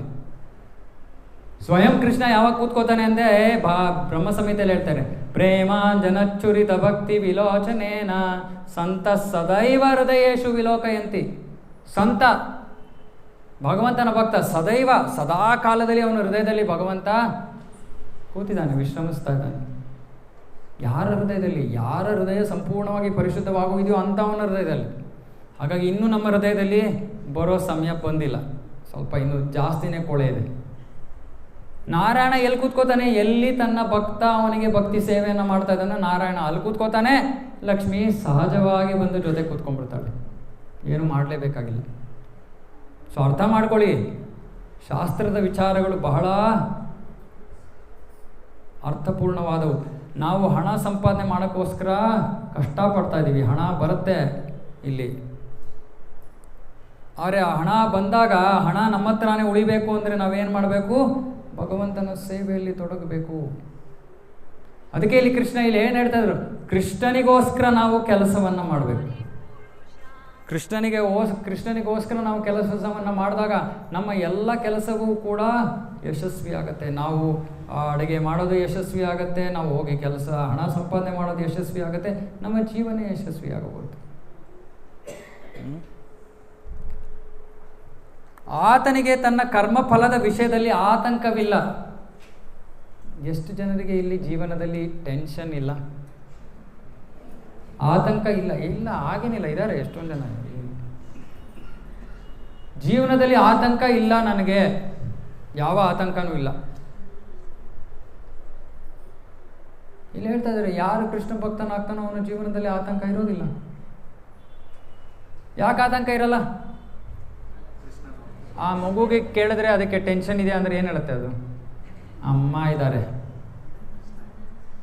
ಅಮ್ಮ ಇದ್ದಾರೆ, ಅಪ್ಪ ಇದ್ದಾರೆ, ಆಯಿತು. ಯಾಕೆ ಟೆನ್ಷನ್ ಅಂದರೆ ಏನು ಗೊತ್ತೂ ಇಲ್ಲ ಮಗು. ನಾವು ಅದೇ ರೀತಿ ಇರಬೇಕು. ಕೃಷ್ಣ ಹೇಳ್ತಾನೆ, ಬೀಜ ಪ್ರದಪಿತ. ಕೃಷ್ಣ ನಮ್ಮ ತಂದೆ. ಸುಮ್ಮನೆ ಮಕ್ಕಳ ಥರ ನಾವು ಅವನ ಮೇಲೆ ಅವಲಂಬಿತರಾಗಬೇಕು. ಅವಾಗ ನಮ್ಮ ಜೀವನದಲ್ಲಿ ಆತಂಕದ ಕಾರಣ. ಕೃಷ್ಣ ಏನೋ ಹೋಗಲಿ, ಶಕ್ತಿ ಇಲ್ಲದೆ ಇರೋಣ ಅಥವಾ ಏನೋ ಮಾಡೋಕ್ಕಾಗದೆ ಇರೋಣ, ಅವನ ಮೇಲೆ ಅವಲಂಬಿತರಾದರೆ ಅವನು ಮಾಡೋಕ್ಕಾಗಲ್ವಾ? ಕೇವಲ ನಮ್ಮ ಶ್ರದ್ಧೆಯ ಮೇಲೆ ಅವಲಂಬಿತವಾಗಿದೆ ಅಷ್ಟೇ ಅದು. ನಮಗೆ ಕೃಷ್ಣನಲ್ಲಿ ಅಷ್ಟೊಂದು ನಂಬಿಕೆ ಇಲ್ಲ. ನಂಬಿಕೆ ಇದ್ರೆ ಕೃಷ್ಣನಲ್ಲಿ ಶಕ್ತಿ ಸಾಮರ್ಥ್ಯದ ಪ್ರಶ್ನೆನೇ ಇಲ್ವಲ್ಲ. ಅಭಾವ ಇಲ್ಲ, ಕೊರತೆ ಇಲ್ಲ. ಹಾಗಾಗಿ ಯಾರು ಕೃಷ್ಣ ಭಕ್ತನಾಗ್ತಾನೋ ಅವನ ಜೀವನದಲ್ಲಿ ಆತಂಕ ಇಲ್ಲ. ಆ ಹಂತಕ್ಕೆ ಎಲ್ಲ ಭಕ್ತರು ಬರ್ತಾರೆ, ಬರಬೇಕು. ಇಲ್ಲಾಂದರೆ ನಾವು ಭಕ್ತಿ ಮಾಡ್ತಾ ಇಲ್ಲ. ಇವಾಗ ಸರಳವಾದ ವಿಷಯ, ನಾವು ಡಾಕ್ಟ್ರ್ ಹತ್ರ ಹೋಗ್ತೀವಿ, ನಂಬಿಕೆ ಇಲ್ಲದೆ ಹೋಗ್ತೀವ ಡಾಕ್ಟ್ರ್ ಹತ್ರ? ನಂಬಿಕೆ ಇಟ್ಕೊಳ್ತಾನೆ ಹೋಗ್ತೀವಿ. ಆದರೆ ಭಗವಂತನ ಹತ್ರ ಬರ್ತೀವಿ, ನಂಬಿಕೆ ಇಟ್ಕೊಳ್ದೆ ಬರ್ತೀವಿ. ಎಷ್ಟು ಬುದ್ಧಿವಂತರು ನೋಡಿ ನಾವು. ಡಾಕ್ಟ್ರ್ ಸಾಮಾನ್ಯ ಮನುಷ್ಯ, ಅವನು ಅವನಿಗೆ ಅವನ ಹೊಟ್ಟೆಯಲ್ಲೇ ಹೇಗೆ ಕೆಲಸ ಮಾಡ್ತಾ ಇದೆ ಗೊತ್ತಿಲ್ಲ, ನಿಮಗೆ ಔಷಧಿ ಕೊಡ್ತಾ ಇದ್ದಾನೆ, ಆದರೂ ನಂಬ್ಕೊಂಡು ಹೋಗ್ತಾ ಇದ್ದೀರಾ ನೀವು. ಕೇಳಿ ಡಾಕ್ಟ್ರನ್ನ, ಹೇಗೆ ಆಹಾರ ಹೇಗೆ, ಯಾರು ಡಾಕ್ಟ್ರ್ ಇದ್ದೀರಾ? ಹೇಗೆ ಆಹಾರ ಜೀರ್ಣ ಆಗತ್ತೆ ಅಂತ ಡಾಕ್ಟ್ರುಗಳಿಗೆ ಹೇಳಕ್ಕೆ ಗೊತ್ತಿಲ್ಲ ಇವತ್ತು. ಹೇಳ್ತಾರೆ ಬ್ಯಾಕ್ಟೀರಿಯಾ ಇದೆ, ಇನ್ನೊಂದಿದೆ, ಮತ್ತೊಂದಿದೆ. ಅಯ್ಯೋ ಅದು ಯಾವುದೂ ಇಲ್ಲಪ್ಪ, ಇರೋದು ಜಠರ ಅಗ್ನಿ, ಕೃಷ್ಣ ಕೂತಿದ್ದಾನೆ ಹೊಟ್ಟೆ ಒಳಗೆ, ಅದಕ್ಕೆ ಜೀರ್ಣ ಆಗ್ತಾ ಇರೋದು. ಅದು ಗೊತ್ತಿಲ್ಲ ಅವ್ರಿಗೆ. ಅವರಾದ್ರೆ ನಿಮಗೆ ಔಷಧಿ ಕೊಡ್ತಾರೆ, ಆದರೆ ನೀವು ಕಡೆ ಬಹಳ ನಂಬಿಕೆಯಿಂದ ಅವ್ರ ಹತ್ರ ಹೋಗ್ತೀರಾ. ಅರೆ ಕೃಷ್ಣ ಹೇಳ್ತಾ ಇದ್ದಾನೆ, ಸರ್ವಲೋಕ ಮಹೇಶ್ವರಂ, ಎಲ್ಲವೂ ನನ್ನ ಕೈಯಲ್ಲಿದೆ, ನಾನೆಲ್ಲವನ್ನು ನಿಯಂತ್ರಿಸ್ತಾ ಇದ್ದೀನಿ. ಕೃಷ್ಣ ಡೌಟ್ ನನಗೆ.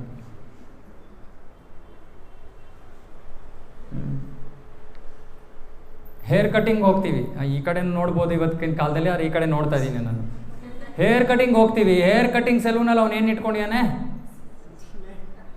ಚಾಕು ಇಟ್ಕೊಂಡಿದ್ದಾನೆ. ಕಳ್ಳ ನಿಮ್ಮ ಮನೆಗೆ ಬರ್ತಾನೆ, ಕಣ್ಣು ಮುಚ್ಕೊಂಡು ಮಲ್ಕೋತೀರಾ? ಅವನಲ್ಲಿ ಕಟಿಂಗ್ ಮಾಡ್ತಾ ಇದ್ದಾನೆ, ಮಸಾಜ್ ಮಾಡ್ತಾ ಏನೋ ಮಾಡ್ತಾ ಇದ್ದಾನೆ. ಮಾಡಪ್ಪ, ಕೈನಲ್ಲಿ ಕತ್ತಿ ಇದೆ. ಕಣ್ಣು ಮುಚ್ಕೊಂಡು ನಂಬ್ತಾ ಇದ್ದೀವಿ, ಅವನೇನು ಮಾಡಲ್ಲ. ಅವನ ಮೇಲೆ ನಂಬಿಕೆ, ಎಲ್ಲರ ಮೇಲೂ ನಂಬಿಕೆ. ಭಗವಂತ ಒಬ್ಬನ್ನ ಬಿಟ್ಟು ಎಲ್ಲರ ಮೇಲೂ ನಂಬಿಕೆ ಇದೆ, ಸಂಪೂರ್ಣ ನಂಬಿಕೆ ಇದೆ. ಯೋಚನೆ ಮಾಡಿ ಇದ್ರ ಬಗ್ಗೆ. ಅವನೊಬ್ಬನ ಮೇಲೆ ನಮಗೆ ಪೂರ್ಣ ನಂಬಿಕೆ ಇಲ್ಲ. ಯಾರೊಬ್ಬನ ಮೇಲೆ ಪೂರ್ಣ ನಂಬಿಕೆ ಇರಬೇಕು, ಅವನನ್ನು ಬಿಟ್ಟು ಬೇರೆ ಎಲ್ಲರ ಮೇಲೂ ನಂಬಿಕೆ ಇಟ್ಕೊಂಡಿದ್ದೀವಿ ನಾವು. ಹಾಗಾಗಿ ಆತಂಕ ಇಲ್ಲದೆ ಏನಾಗತ್ತೆ ಜೀವನ? ಅವನು ಚೌರ ಮಾಡೋವನು ಬಂದು ನಮ್ಮ ಆತಂಕವನ್ನು ತೆಗಿಯೋಕ್ಕಾಗಲ್ಲ, ಇವನು ತೆಗೆಯೋನು. ದ್ವಂದ್ವದ ಕಲ್ಪನೆಯಲ್ಲಿ ಎಂದರೆ ಪರಮ ಸತ್ಯದ ಅರಿವಿಲ್ಲದೆ ಕೆಲಸ ಮಾಡುವುದೇ ಕರ್ಮಫಲದ ವಿಷಯದಲ್ಲಿ ಆತಂಕವಾಗುವುದಕ್ಕೆ ಕಾರಣ. ಇವಾಗ ಆತಂಕಕ್ಕೆ ಕಾರಣ ಏನು ಅಂತ ಹೇಳ್ತಾ ಇದ್ದಾರೆ ಇಲ್ಲಿ. ಭಾಗವತದಲ್ಲಿ ಹೇಳ್ತಾರೆ, ಭಯಂ ದ್ವಿತೀಯಾಭಿನಿವೇಶತ ಸ್ಯಾತ್ ಅಂತಾರೆ. ಭಯ ಆತಂಕಕ್ಕೆ ಕಾರಣ ದ್ವಿತೀಯ ದ್ವಂದ್ವ. ಜೀವನದಲ್ಲಿ ದ್ವಂದ್ವವನ್ನು ಕಾಣ್ತಾ ಇದ್ದೀವಿ ನಾವು. ಏನು ದ್ವಂದ್ವ ಅಂದರೆ? ಸುಖ ದುಃಖ, ಬೆಳಕು ಕತ್ತಲೆ, ಮಿತ್ರ ಶತ್ರು, ಇವೆಲ್ಲವನ್ನು ನೋಡ್ತಾ ಇರೋದ್ರಿಂದ ನಮಗೆ ಆತಂಕ. ಮಿತ್ರನಿಂದ ಆತಂಕ ಇಲ್ಲ, ಶತ್ರುವಿನಿಂದ ಆತಂಕ, ಬೆಳಕಿನಿಂದ ಆತಂಕ ಇಲ್ಲ. ಕತ್ತಲೆ ಆದರೆ ಎಷ್ಟೊಂದು ಜನಕ್ಕೆ ಆತಂಕ ಇದೆ. ಅದೇ ಮನೆ, ಅದೇ ವಾತಾವರಣ, ಎಲ್ಲ ಒಂದೇ ಡಿಫ್ರೆನ್ಸ್ ಏನು? ಬೆಳಕಿದೆ, ಬೆಳಕಿಲ್ಲ. ಈ ದ್ವಂದ್ವಗಳನ್ನು ನಾವು ನೋಡ್ತಾ ಇರೋದ್ರಿಂದ ನಮ್ಮ ಜೀವನದಲ್ಲಿ ನಮಗೆ ಆತಂಕ ಇರೋದು. ಯಾಕೆಂದರೆ ನಾವು ಏನು ಮಾಡಿದ್ರೂ ಯಶಸ್ವಿ ಆಗಬೇಕು ಅಂತ ಮಾಡ್ತಾ ಇದ್ದೀವಿ, ಹಾಗಾಗಿ ಆತಂಕ. ಫೇಲ್ ಆಗೋದ್ರೆ, ನನ್ನ ಹತ್ರ 10 ರೂಪಾಯಿ ಇದೆ, ನನ್ನ ಕೈಯಿಂದ 10 ರೂಪಾಯಿ ಹೊಟ್ಟೋಗ್ಬಿಟ್ರೆ. ಸೊ ಇವೆಲ್ಲ ದ್ವಂದ್ವಗಳ ಯೋಚನೆ. ಅರೆ ಕೃಷ್ಣ ಭಕ್ತನಿಗೆ ಆತಂಕ ಇಲ್ಲ. ಯಾಕೆ? ಹಣ ಅವನಿಂದಾನೇ ಬರೋದು, ಬೇಕಾದ್ರೆ ಕೊಡ್ತಾನೆ, ನಾನು ಮಾಡೋ ಪ್ರಯತ್ನ ಮಾಡ್ತೀನಿ, ಭಗವಂತ ನೋಡ್ಕೋತಾನೆ. ಹಾಗಾಗಿ ಕೃಷ್ಣ ಭಕ್ತಿ ಅಂದರೆ ಮೊದಲು ಬಹಳ ಸುಲಭವಾಗಿ ಮನಃಶಾಂತಿ ಸಿಕ್ಬಿಡುತ್ತೆ. ಎಲ್ಲರೂ ಅನುಭವಿಸ್ಬೋದು ಅದನ್ನು. ಆದರೆ ಅನುಭವಿಸೋಕ್ಕೆ ಸ್ವಲ್ಪ ಅವನ ಹತ್ರ ಹೋಗಬೇಕಾಗತ್ತೆ. ದೂರನೇ ನಿಂತ್ಕೊಂಡು ನನಗೆ ನಮ್ಮ ಮನಃಶಾಂತಿ ಕೊಡು ಅಂದರೆ ಕೃಷ್ಣ ಹೇಳ್ತಾನೆ, ಸ್ವಲ್ಪ ಬಾಪ ನನ್ನ ಹತ್ರ, ನಾನೇನು ತಿಂದುಬಿಡಲ್ಲ ನಿನ್ನ, ಬಾ ಹತ್ರ ಬಂದರೆ ಗೊತ್ತಾಗುತ್ತೆ. ಮನಃಶಾಂತಿ, ಸಂತೋಷ, ಏನು ಬೇಕೋ ಎಲ್ಲ ಸಿಗುತ್ತೆ. ಕೃಷ್ಣನು ಪರಮ ಸತ್ಯ, ದೇವೋತ್ತಮ ಪುರುಷ. ಕೃಷ್ಣ ಪ್ರಜ್ಞೆಯಲ್ಲಿ ದ್ವಂದ್ವವಿಲ್ಲ. ಇರುವುದೆಲ್ಲವೂ ಕೃಷ್ಣನ ಶಕ್ತಿಯ ಉತ್ಪತ್ತಿಯೇ. ಇದ್ರ ಬಗ್ಗೆ ನಾನು ಇನ್ನೊಂದು ಸತಿ ಮಾತಾಡ್ತೀನಿ. ಎಲ್ಲವೂ ಕೃಷ್ಣನ ಶಕ್ತಿಯ ಉತ್ಪತ್ತಿಯೇ. ಕೃಷ್ಣನು ಸರ್ವಮಂಗಳನು. ಇದನ್ನು ಯಾವಾಗಲೂ ಜ್ಞಾಪಕ ಇಟ್ಕೋಬೇಕು ನಾವು. ಕೃಷ್ಣ ಸರ್ವಮಂಗಳ ಅಂದರೆ ಎಲ್ಲರ ಜೀವನದಲ್ಲೂ ಒಳ್ಳೆಯದಾಗಬೇಕು ಅಂತಾನೆ ಅವನು ಬಯಸ್ತಾನೆ.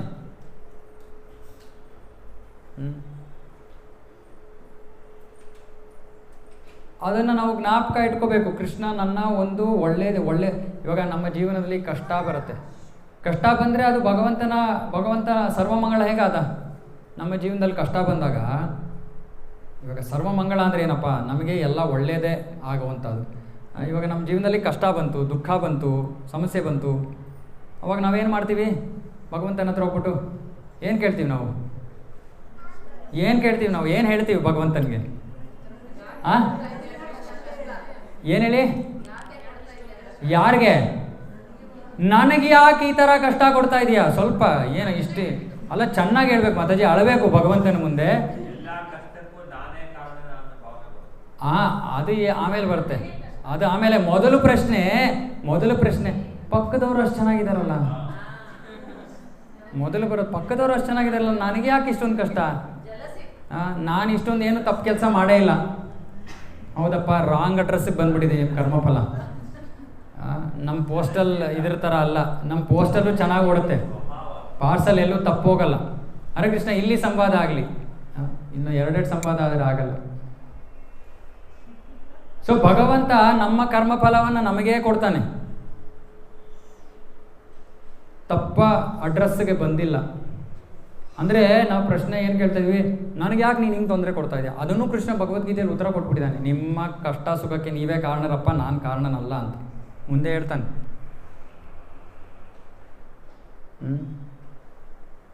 ಸೊ ಹಾಗಾಗಿ ನಾವು ತಿಳ್ಕೋಬೇಕು, ಮಾಡಿದ್ದು ಉಣ್ಣೋ ಮಹಾರಾಯ, ನಾವು ಮಾಡಿರೋದು ನಮಗೆ ಕಷ್ಟ ಬಂದಿದೆ. ಆದರೆ ಅವನು ಸರ್ವಮಂಗಳ. ಯಾಕೆ? ಮಗು ತಪ್ಪು ಮಾಡಿದ್ರೆ ತಂದೆ ತಾಯಿಂದ್ರೆ ಏನು ಮಾಡ್ತಾರೆ? ತಿದ್ದಕ್ಕೆ ಶಿಕ್ಷೆಯನ್ನು ಕೊಡ್ತಾರೆ. ಮೊದಲು ಹೇಳ್ತಾರೆ, ಮಾಡಬೇಡಪ್ಪ, ನಿಜವಾಗ್ಲೂ ಮಾಡಬಾರ್ದೇ ಇರೋ ಕೆಲಸ ಮಾಡ್ತಾಯಿದ್ರೆ ಒಂದು ಸ್ವಲ್ಪ ಹೊಡಿಬೇಕು, ಏಟು ಕೊಡಬೇಕು, ತಿದ್ದಬೇಕು, ಏನೋ ಮಾಡಬೇಕು ತಾನೆ. ಭಗವಂತ ನಮ್ಮ ತಂದೆ ಒಳ್ಳೆ ಮಾತಲ್ಲಿ ಕೇಳ್ತಾ ಇಲ್ಲ. ನಾವು ಏನು ಮಾಡ್ತಾನೆ? ನಮ್ಮ ಮೂಲಕ ನಾವೇ ಶಿಕ್ಷೆಯನ್ನು ಪಡ್ಕೋತಾ ಇದ್ದೀವಿ, ನಾವೇ ಅದಕ್ಕೆ ಕಾರಣರು. ತಪ್ಪು ಕೆಲಸ ಮಾಡ್ತೀವಿ, ತಪ್ಪು ಕೆಲಸ ಮಾಡಿದಾಗ ಶಿಕ್ಷೆ ನಮಗೆ ಬರುತ್ತೆ. ಇದು ಭಗವಂತನ ಕೃಪೆ ನಮ್ಮ ಮೇಲೆ. ಭಾಗವತದಲ್ಲಿ ಮಹಾರಾಜ ಪರೀಕ್ಷಿತ, ಅಭಿಮನ್ಯುವಿನ ಮಗ ಮಹಾರಾಜ ಪರೀಕ್ಷಿತನಿಗೆ ಶಾಪ ಸಿಗುತ್ತೆ. ಇನ್ನು 7 ದಿನಗಳಲ್ಲಿ ಸರ್ಪ ಪಕ್ಷಿ ಬಂದು ನಿನ್ನನ್ನು ಕೊಂದು ಬಿಡುತ್ತೆ ಅಂತ. ಆವಾಗ ಮಹಾರಾಜ ಪರೀಕ್ಷಿತ ಹೇಳ್ತಾನೆ, ಹೌದು, ನಾನು ಮಾಡಿರೋ ತಪ್ಪಿಗೆ ಅವನೇನೋ ಒಂದು ಚಿಕ್ಕ ತಪ್ಪು ಮಾಡ್ತಾನೆ. ಬ್ರಾಹ್ಮಣನಿಗೆ ಚಿಕ್ಕದಂತ ಹೇಳೋಕ್ಕಾಗಲ್ಲ, ದೊಡ್ಡದಂತಾನೆ ಹೇಳ್ಬೋದು. ಒಬ್ಬ ಬ್ರಾಹ್ಮಣನಿಗೆ ಅವಮರ್ಯಾದೆಯನ್ನು ಮಾಡ್ತಾನೆ. ಅವನು ಹೇಳ್ತಾನೆ, ನನ್ನ ಈ ಕೆಟ್ಟ ಬುದ್ಧಿಗೋಸ್ಕರ ನನಗೆ ಈಗಲೇ ಶಿಕ್ಷೆ ಸಿಗಲಿ.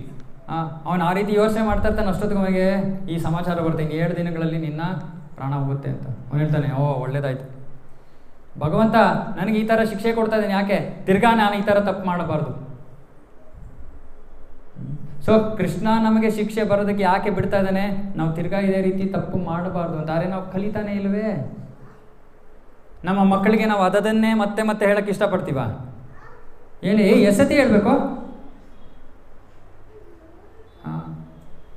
ಭಗವಂತನಿಗೂ ನಾವು ಅದೇ ರೀತಿ ಮಾಡ್ತಾ ಇದ್ದೀವಿ, ಅದನ್ನೇ ಮತ್ತೆ ಮತ್ತೆ ಮತ್ತೆ ಮತ್ತೆ ಹೇಳ್ತಾನೆ ಇದ್ದಾನೆ, ಮತ್ತೆ ಮತ್ತೆ ಅದೇ ತಪ್ಪು ಮಾಡ್ತಾ ಇದ್ದೀವಿ. ಹಾಗಾಗಿ ಅವನು ಸರ್ವಮಂಗಳ, ಅವನು ನಮಗೆ ಯಾವ ಕೇಡನ್ನು ಬಯಸ್ತಾ ಇಲ್ಲ, ಅವನು ನಮ್ಮ ಒಳ್ಳೇದಾಗಲಿ ಅಂತಲೇ ಬಯಸ್ತಾ ಇರೋದು. ಆದರೆ ಒಂದೊಂದ್ಸತಿ ಸಂತೋಷ ಕೊಡ್ತಾನೆ, ಒಂದೊಂದ್ಸತಿ ದುಃಖ ಕೊಡ್ತಾನೆ ಅಂದರೆ ಏನು? ಅವನ ಒಂದು ವ್ಯವಸ್ಥೆಯಲ್ಲಿ ಈ ರೀತಿ ಇದೆ, ಕರ್ಮಫಲ ಅನ್ನೋ ವ್ಯವಸ್ಥೆ ಇದೆ. ತಪ್ಪು ಕೆಲಸ ಮಾಡಿದವ್ರಿಗೆ ಮಾಡಬೇಡಪ್ಪ ತಪ್ಪು ಕೆಲಸ ಅನ್ನೋದಕ್ಕೆ ಒಂದು ಶಿಕ್ಷೆ ಅಂತ ಬರುತ್ತೆ. ಒಳ್ಳೆ ಕೆಲಸ ಮಾಡಿದವ್ರಿಗೆ ಒಳ್ಳೇದು ಇನ್ನೂ ಜಾಸ್ತಿ ಒಳ್ಳೆ ಕೆಲಸ ಮಾಡುವಂಥ ಸಂತೋಷ ಕೊಡ್ತಾನೆ. ಅರೆ ಅದೆಲ್ಲವೂ ಇರೋದು ನಮ್ಮನ್ನು ತಿದ್ದೋಕ್ಕೋಸ್ಕರ ಮಾತ್ರ. ಅವನು ನಮ್ಮ ಮೇಲೆ ಯಾವ ಈರ್ಷ್ಯೆ ಇಲ್ಲ, ಅಸೂಯೆ ಇಲ್ಲ, ದ್ವೇಷ ಇಲ್ಲ. ಆದ್ದರಿಂದ ಕೃಷ್ಣ ಪ್ರಜ್ಞೆಯ ಕರ್ಮವೆಲ್ಲ ಪರಿಪೂರ್ಣ ಮಟ್ಟದ್ದು. ಯಾವಾಗ ಭಗವಂತನ ಸಂತೃಪ್ತಿಗೋಸ್ಕರ ನಾವು ಏನೇ ಕೆಲಸ ಮಾಡಿದ್ರು ಅದು ಪರಿಪೂರ್ಣ ಮಟ್ಟದ್ದು. ಮುಕ್ತಿಗೆ ಕಾರಣವಾಗೋಗುತ್ತೆ. ಸುಮ್ಮನೆ ಕೃಷ್ಣನಿಗೋಸ್ಕರ ಕೃಷ್ಣನ ಕೆಲಸವನ್ನು ಮುಕ್ತಿರಿತ್ವ ಅನ್ಯತಾ ರೂಪಂ ಸ್ವರೂಪೇನ ವ್ಯವಸ್ಥಿತಿ ಅಂತ ಹೇಳುತ್ತೆ ಭಾಗವತ. ಮುಕ್ತಿ ಅಂದ್ರೇನು? ನಮ್ಮ ಸ್ವರೂಪ ಸ್ಥಾನದಲ್ಲಿ ನಾವು ಸ್ಥಿತರಾಗೋದು. ನಮ್ಮ ಸ್ವರೂಪ ಸ್ಥಾನ ಅಂದ್ರೇನು? ನಾನು ಕೃಷ್ಣನ ಸೇವಕ, ಇದು ನಮ್ಮ ಸ್ವರೂಪ ಸ್ಥಾನ. ಆ ಸ್ವರೂಪ ಸ್ಥಿತಿಯಲ್ಲಿ ನಾವು ನಿಂತ್ಕೊಂಡು ಕೃಷ್ಣನಿಗೆ ಸೇವೆ ಮಾಡಿದಾಗ ಮುಕ್ತಿ, ಇಷ್ಟೇ, ಇನ್ನೇನೂ ಇಲ್ಲ.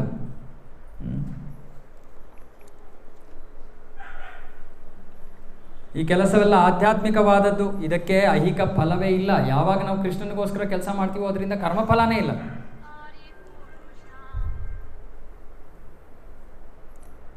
ಆದ್ದರಿಂದ ಕೃಷ್ಣ ಪ್ರಜ್ಞೆಯು ಸಂಪೂರ್ಣ ಶಾಂತಿಯನ್ನು ತರುತ್ತದೆ ನೋಡಿ. ಆದರೆ ಇಂದ್ರಿಯ ತೃಪ್ತಿಗಾಗಿಯೇ ಲಾಭದ ಲೆಕ್ಕಾಚಾರದಲ್ಲಿ ಸಿಕ್ಕಿಕೊಂಡಿರುವವನಿಗೆ ಈ ಶಾಂತಿ ದೊರಕುವುದಿಲ್ಲ. ಭೌತಿಕ ಪ್ರಪಂಚದಲ್ಲಿ ಎಲ್ಲರೂ ಲೆಕ್ಕಾಚಾರದಲ್ಲಿ ಇರೋದು. ನಾನು ಇಷ್ಟು ಮಾಡಿದೆ, ನನಗೆ ಇಷ್ಟು ಸಿಕ್ತು, ಪಕ್ಕದವ್ರಿಗೆ ಅಷ್ಟು ಸಿಕ್ತು, ಇನ್ನೊಬ್ರಿಗೆ ಇದು ಸಿಕ್ತು, ಇದೇ ಲೆಕ್ಕಾಚಾರದಲ್ಲಿ ಹೆಂಗೆ ಶಾಂತಿ ಇರುತ್ತೆ? ನಮ್ಮ ಮನಸ್ಸು ಎಷ್ಟೊಂದು ವಿಷಯಗಳ ಬಗ್ಗೆ ಯೋಚನೆ ಮಾಡ್ತಾ ಇರುತ್ತೆ. ಏನು ವಿಷಯಗಳು ಅನ್ನೋದ್ರ ಬಗ್ಗೆ ಸ್ವಲ್ಪ ಯೋಚನೆ ಮಾಡಿದ್ರೆ ಹೆಚ್ಚು ಕಡಿಮೆ ಈ ಲೆಕ್ಕಾಚಾರನೇ, ಈ ಲೆಕ್ಕಾಚಾರ. ಈ ರೀತಿ ಲೆಕ್ಕಾಚಾರ, ಭೌತಿಕವಾಗಿ ಲೆಕ್ಕಾಚಾರವಿದ್ದರೆ ನನಗೆ ಜಾಸ್ತಿ ಬೇಕು, ಅವರಿಗೆ ಕಡಿಮೆ, ಅವರಿಗೆ ಯಾಕೆ ಜಾಸ್ತಿ ಆಯ್ತು, ನನಗೆ ಈ ಲೆಕ್ಕಾಚಾರದಲ್ಲೇ ಇದ್ದರೆ ಶಾಂತಿ ಎಲ್ಲಿ ಸಿಗುತ್ತೆ? ಒಂದು ಕ್ಷಣವೂ ಕೂಡ ನಾವು ಶಾಂತಿಯಿಂದ ಕೂತ್ಕೊಳ್ಳೋಕ್ಕಾಗಲ್ಲ. ಇವತ್ತು ಶಾಂತಿಯನ್ನು ಹಾಳು ಮಾಡೋಕ್ಕೆ ಇದು ಇನ್ನೊಂದು ಬಂದಿದೆಯಲ್ಲ. ಅಶಾಂತಿಗೆ ಮೂಲ ಮೊಬೈಲ್ ಫೋನ್. ನೋಡಿ ಅಲ್ಲಿ ಪ್ರೂಫ್. ಪರವಾಗಿಲ್ಲ. ಇದು ಎಷ್ಟು ಅಶಾಂತಿಗೆ ಕಾರಣ ಅಂತ ಕೃಷ್ಣ ಸುಮ್ಮನೆ ತೋರಿಸ್ದ, ಅವನ್ನ ಸ್ಯಾಂಪಲ್ ಆಗಿ ತೊಗೊಂಡ ಅಷ್ಟೇ. ನಮ್ಮೆಲ್ಲರ ಕಥೆನೇ, ನನಗೆ ಆಗ್ಲಿಂದ 3 ಫೋನ್ ಬಂದಿದ್ವಿ.